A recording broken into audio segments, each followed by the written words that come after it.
दो तरीके के पॉल्यूटेंट्स आप लोगों को यहाँ पर दिखाए गए हैं, एक जिनको हम बोलते हैं प्राइमरी पॉल्यूटेंट्स और एक जिनको हम बोलते हैं सेकेंडरी। प्राइमरी को हम डायरेक्ट भी बोलते हैं और सेकेंडरी को हम इनडायरेक्ट भी बोलते हैं। सेकेंडरी पॉल्यूटेंट्स ज्यादा सीवियर होते हैं क्योंकि ये जो है ये एनवायरमेंट के अंदर इनडायरेक्टली मौजूद होते हैं और इन्हें तोड़ना बहुत मुश्किल होता है या इनसे बचना थोड़ा ज्यादा मुश्किल होता है। तो ज्यादा सीवियर कौन से होते हैं? सेकेंडरी होते हैं। तो S for secondary, S for severe. वैसे बच्चों वाली चीज है, सब लोग जानते होंगे, बट स्टिल मेरा काम है बिल्कुल बेसिक से समझाना, तो यही कर रही हूँ।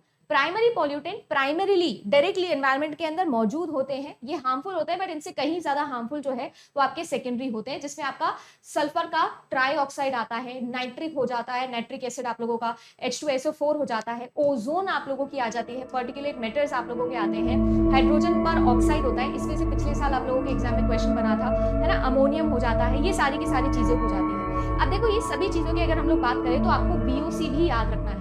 VOC ये किससे बनता है? वॉलेटाइल ऑर्गेनिक कंपाउंड से, ये हाइड्रोकार्बन से बनता है जी। अब देखो जहां पर भी ऑर्गेनिक वर्ड आ जाता है, पहले भी मैंने आपको सिखाया था, हाइड्रोजन और कार्बन जहां साथ में आ जाए वही आपका ऑर्गेनिक कंपाउंड होता है। इन दोनों के मिक्सचर से ही बन जाता है। और ये भी याद रखना है कि फोटोकेमिकल प्रोसेस जो होती है ना, तो प्राइमरी पॉल्यूटेंट्स फोटोकेमिकल प्रोसेस के द्वारा सेकेंडरी पॉल्यूटेंट्स में बदल जाते हैं। अब ये फोटोकेमिकल मतलब सनलाइट की प्रेजेंस के अंदर ये लोग क्या करते हैं, प्राइमरी से सेकेंडरी में बन जाते हैं। अपने आप कह सकते हो कि ज्यादा सीवियर फॉर्म में, जिसको हिंदी में हम शायद विकसित रूप भी बोल सकते हैं, और भी ज्यादा बढ़ चढ़ के हमारे सामने होते हैं और इनसे जो है बहुत ज्यादा हार्मफुल चीजें होती है।